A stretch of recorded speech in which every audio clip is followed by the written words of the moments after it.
I have gone back over the last 8 years of Tony Blair's contributions to the Brexit debate, and we can certainly say that history is proving he was absolutely correct, and many of the predictions that he made are coming to pass. The truth about Nigel Farage is that he largely promised that everything would be great and we would be getting something back. But the truth is the only thing that we've got back is that we are, once again, the poor man of Europe. The European Union, which is the biggest political union in the world, largest commercial market in the world. What on earth would induce you to think that you are going to gain by giving up that relationship? I mean, it's an unbelievable act of self-denial. For this distraction, we're going to pay such a heavy price for future generations. Never forget that 2/3 of the population over 65 voted for Brexit and 2/3 under 35 voted to stay. The £350 million a week we send to the EU, which we will no longer send to the EU, can you guarantee that's going to go to the NHS? No, I can't, and I would never have made that claim. 17 million people have voted for leave. Yep. I don't know how many people voted on the basis of that advert, but that was a huge part of the propaganda. You're now saying that's a mistake. We have a £10 billion a year, a £34 million a day featherbed. That is going to be free money that we can spend on the NHS, on schools, or whatever it is. The fact of the matter is, for a country like Britain today, you need strong alliances to keep your influence strong and your interests protected. Because, I always say to people, you've got to look at the way the world is changing. Go to the middle of this century, which is only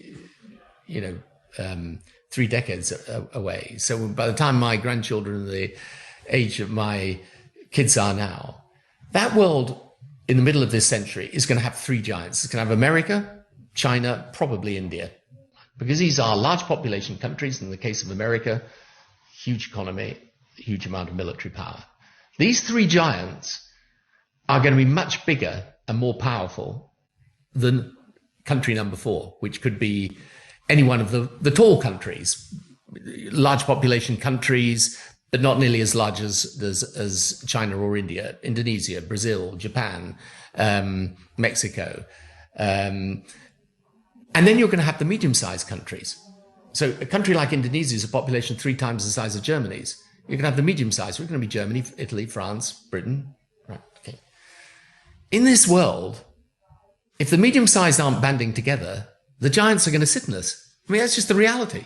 And anyone who's ever dealt with power and sat in a room where there's power understands that when you're with a group of others and you're operating as one, as a strong collective, then your medium-sized countries banding together in that European Union are going to sit at that table with the 3 giants on equal terms. They're sitting as individuals, they're not sitting at that table. They're sitting on a small table. So it's literally as obvious as that. And Britain has 2 strong alliances. It's got a great alliance with America, and it's part of the European Union, which is the biggest political union in the world, largest commercial market in the world. What on earth would induce you to think that you are going to gain by giving up that relationship? I mean, it's an unbelievable act of self-denial.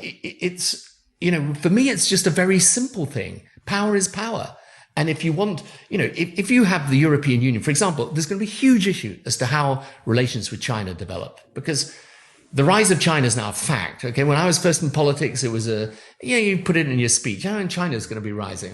But now it's a fact. There's not a single issue in the world today, from climate change through to the global economy, that can be solved without China. And China is a different political system. It's moved recently in a political way which is more authoritarian. And, for example, around artificial intelligence and technology, there's going to be a big struggle. You can see this already. This dispute over Huawei, for example, has got many, many implications to it. So what's going to happen to Europe with China rising like this and this huge power? They're either going to pick us off one by one, play us off against each other, or we're going to be together. And together, we can have some influence, right? But separately, we're not going to be strong enough. It's just a fact. You're not diminishing your country by saying that. It's just a fact. Of Europe, it was our major trading relationship. We ruptured our trading relations with Europe, but we also now are out of the political union of our own continent.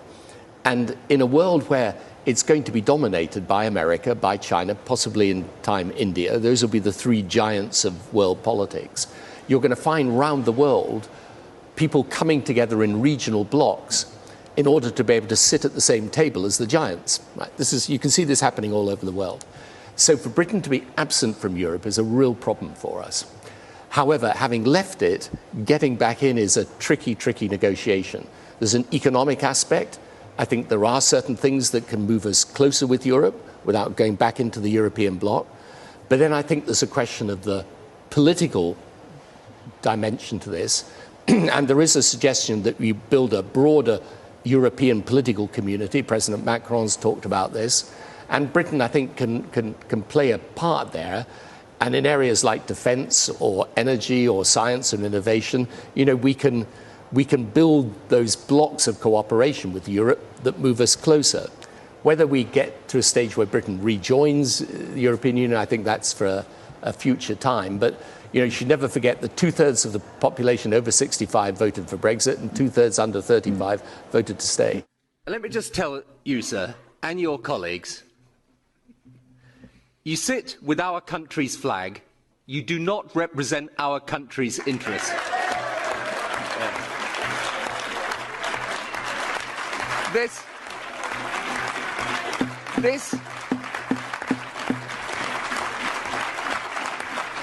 This is the year 2005. This is the year 2005, not 1945. We're not fighting each other anymore. These are our partners, they're our colleagues, and our future lies in Europe. And when you and your colleagues say, what do we get in return for what we contribute to enlargement? I tell you what we get. We get a Europe that is unified after years of dictatorship in the East. We get economic development in countries who we have championed.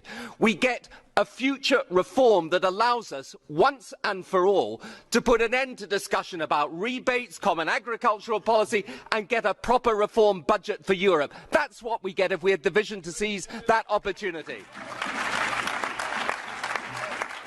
Coming into this battle, adding his muscle, power and reputation, is one former Labour Prime Minister, Tony Blair, who writes in tonight's Evening Standard, in his push for a second referendum, the case for a people's vote is now overwhelming.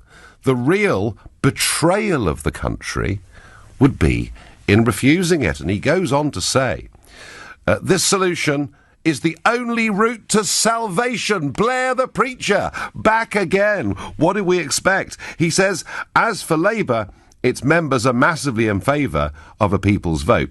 Well, Tony, that may be right with the members, but what about the 5 million? What about the 40% of Labour voters who supported Brexit? He goes on to say, the problem with Brexit is Brexit, because there is no resolution. So there you go, folks. You idiotic, stupid, moronic 17.4 million people who think we can be a free country. It can't be done, according to Tony.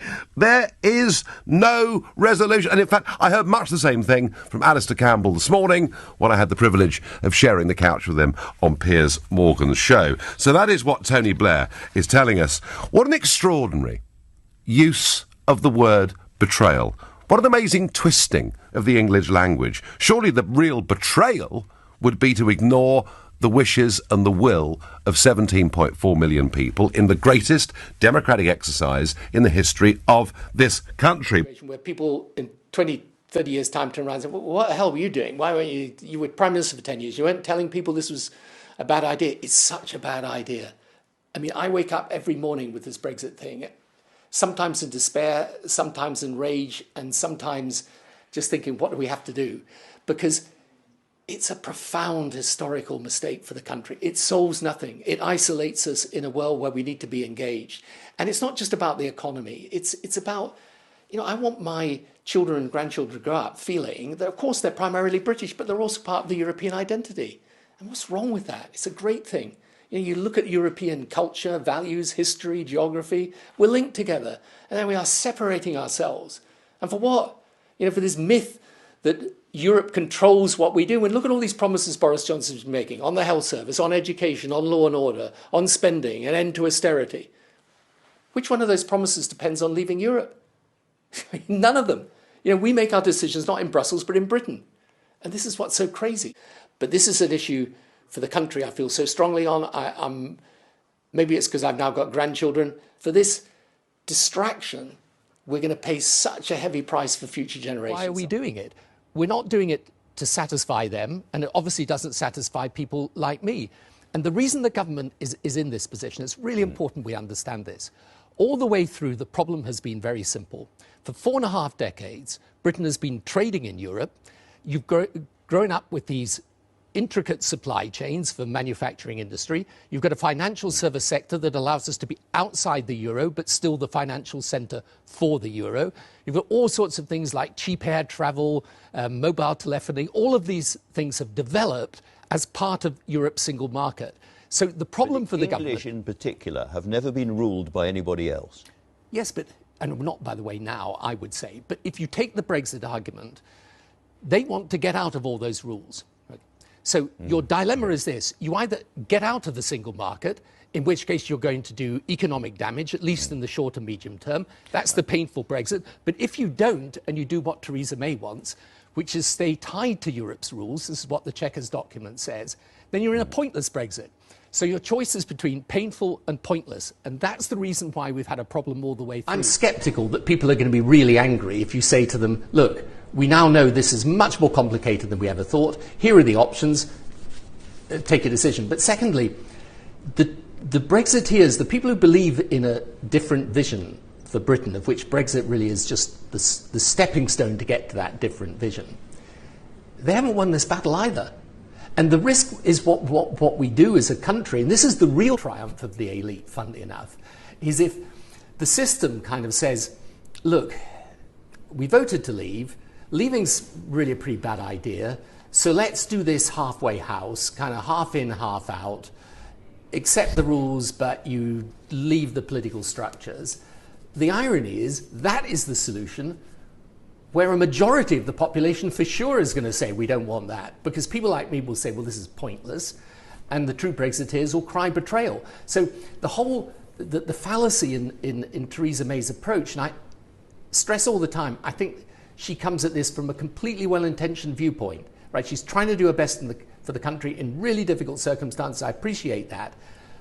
But if she thinks this honours the Brexit mandate, it doesn't honour what most people who voted for Brexit think, and we know that because they say... This election may determine a government lasting for 5 years, but its consequences may last for generations. Do not give Boris Johnson a majority. He does not deserve it. Brexit is not a mistake. I wish it were. It is a disaster. A disaster our country cannot afford. And I say to those of my generation who voted for it, with age can come the wisdom of lived experience. But it is youth that has its finger on the beating pulse of the future. And we have no right to steal that future from them. They know that the world today works through connections, and Brexit breaks them. They see how success belongs to the open mind. Brexit closes that of their nation. They understand that their hopes will never prosper in the modern world without attachment to the hopes of their neighbours. Brexit throws those hopes on a bonfire of confusion between national pride and nationalism. Our opposition to Brexit is simply put as Britain staying politically part of the continent to which we naturally belong. But more deeply, that opposition is rooted in a belief that patriotism is not defined by those who wave the flag, but by those who carry it through the contours of changing history to preserve its values and our place in the world. Now the Brexiteers use Brexit and Brexit fatigue as the reason to do it, and they promised £350 million more every week to our health service, and instead we have an NHS in crisis made worse by losing good European workers who came to our country and whose presence did and does our NHS proud. They promised the new trade deal would be easy, the Europeans battering our door down in surrender before the brilliance of our negotiating skill. Instead, we are outside their door in anxious supplication. And now, the backstop is a front stop. We have not one border, but two. And those democratic unionists, they are the prime witnesses to the dangers of ever trusting the word of Boris Johnson. The decisions which matter to our daily lives are not taken in Brussels, but in Britain. The British Parliament decides the future of the NHS, not the European Parliament. The big decisions on taxes, spending, welfare, pensions, crime are taken in Downing Street, not in the European Commission. Brexit is indeed distractive and destructive in equal measure. But that is not a reason for doing it, but to recoiling from it, returning to those important issues through the only path which leads there, giving the people the right to think again on Brexit, but this time based not on promises, but on knowledge of what the last 40 months of political mayhem have taught us. Because unfortunately, the distraction of Brexit does not diminish the significance of it. I'm not running for election. You can just be absolutely blunt with people. There are different forms of Brexit. The reason Parliament couldn't reach an agreement is that they couldn't decide which, because they're completely different from each other. And Brexit is not over after Brexit, because you've still got the main negotiation to happen, even after the 31st of January when you're supposed to leave. And therefore, I wish it were as simple as just do it, but it isn't. And that anybody who's telling you that it is that simple is conning you. And that's another reason which worries me about Boris Johnson, because he's going around saying, just do it and then it's over with, when he knows that's not right. Okay, you people who aren't following the detail of this, they may not know that, but he knows it. So he's actually literally looking you in the eye and saying to you, vote on the 12th of December, Tory, and Brexit's over. I've just been seeing some of the people in Europe who are going to be handling this. Not a single person says that's correct. No one. No one who's studying the details says that. So this is a problem for me. So whatever differences I have with the Labour leadership, it's a problem for me when you've got a Conservative Prime Minister who, unlike the Conservative Prime Ministers that I've seen in the past, who I'd opposed politically, who's actually prepared to look you in the eye and say what he absolutely knows is not the case, which is if you vote for Tories on 12th of December, Brexit's over and done with. It is not. And that's, you know, people have got to think about that. Since you left power? You know, I've come to the conclusion in politics that anger is a redundant emotion. I am more motivated than I've ever been since leaving power, because I really do believe we've just made a disastrous mistake for the country about its future, which is Brexit. And believe me, in time it will be seen to be a terrible mistake. We're going to have to make it work now, but it's a terrible mistake. And the Labour Party, by its self-indulgence, and that's what it was in the end, was the effective handmaiden of Brexit. It's not our fault, because the fault is with those who advocated it, but our combination of misguided ideology and utter incompetence allowed it to happen. Path of almost comic indecision alienated both sides of the debate, leaving our voters without guidance or leadership. The absence of leadership on what was obviously the biggest question facing the country then reinforced all the other doubts about Jeremy Corbyn. He personified politically an idea, a brand of quasi-revolutionary socialism, mixing far-left economic policy with deep hostility to Western foreign policy, which never has appealed to traditional Labour voters, never will appeal to them, and represented for them a combination of misguided ideology and terminal ineptitude that they found insulting. No sentient political party goes into an election with a leader who has a net approval rating of minus 40%. The takeover of the Labour Party by the far left turned it into a glorified protest movement with cult trimmings, utterly incapable of being a credible government. The result has brought shame on us. We let our country down to go into an election at any time with such a divergence between party and people is unacceptable. To do it at a time of national crisis, when a credible opposition is so essential to the national interest, is unforgivable. Anti-Semitism is a stain. The failure to deal with it a matter of disgust that left some of us who voted Labour feeling for the first time in our lives conflicted about doing it. So at one level, sure, let's have a period of reflection. But any attempt to whitewash this defeat, present it as something other than it is, or the consequences of something other than the obvious, will cause irreparable damage to Labour's relationship with the electorate. So to speak, who supported Remain and who wanted to reverse Brexit. And you did everything you could to do that, whether it was going to be a second referendum or whatever it was. Are you ready to concede that that is off the table, that Brexit will happen and that's what's going to happen to the United Kingdom? Yes, it's going to happen now. I mean, it's tragic. We should never have agreed a Brexit general election, by the way. It was crazy to mix the two issues up.